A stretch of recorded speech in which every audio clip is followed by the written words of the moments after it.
Hi hello everyone. TNTET paper 2 2014 கேட்ட ஒரு maths question. ஒரு முக்கோணத்தின் 3 கோணங்களின் விகிதம் கொடுத்துட்டாங்க 5:4:3. அதாவது ஆங்கிள்ஸ் ஆஃப் ரேஷியோஸ் கொடுத்துட்டாங்க 5:4:3. அதில் ஒரு கோணம் ஏதாவது ஒரு ஆங்கிள் எவ்வளோன்னு கேட்குறாங்க. ஆனால் இப்போல்லாம் வந்து 3 ஆங்கிளுமே என்னென்னு தான் கேட்டுட்ருக்காங்க. ஸோ 4 ஆப்ஷன் டி 45 டிகிரி தான் எப்படின்னு பார்த்தலாம். ஸோ ரேஷியோஸை ரிமூவ் பண்ணுறதுக்கு சம் கான்ஸ்டன்ட் போடணும். ஸோ 5x 4x 3xன்னு எழுதிக்கலாம். நமக்கு ஆல்ரெடி தெரியும் ஒரு முக்கோணத்தின் 3 கோணங்களின் கூடுதல் எவ்வளோ 180 டிகிரி. ஸோ கூடுதல் ஈக்குவல் டு 180 டிகிரி. இது மூணுத்தையுமே கூட்டினா 180 டிகிரி.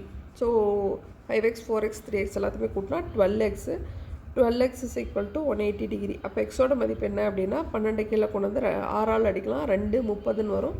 திரும்ப 2ஆல் அடிக்கும்போது 15. ஸோ எக்ஸ் மதிப்பு வந்து 15 டிகிரின்னு கிடச்சிருது.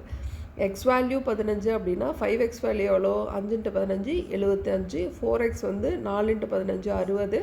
Next 3x 3x15 45. ஸோ இது 3 தான் நமக்கு கிடைக்குது. ஆனால் இதில் என்ன ஆன்சர் இருக்குன்னா அந்த 45 மட்டும்தான் இங்கே கொடுத்துருக்காங்க. ஓகேவா? ஸோ இந்த கொஷனுக்கான answer option D 45 degree. Thank you.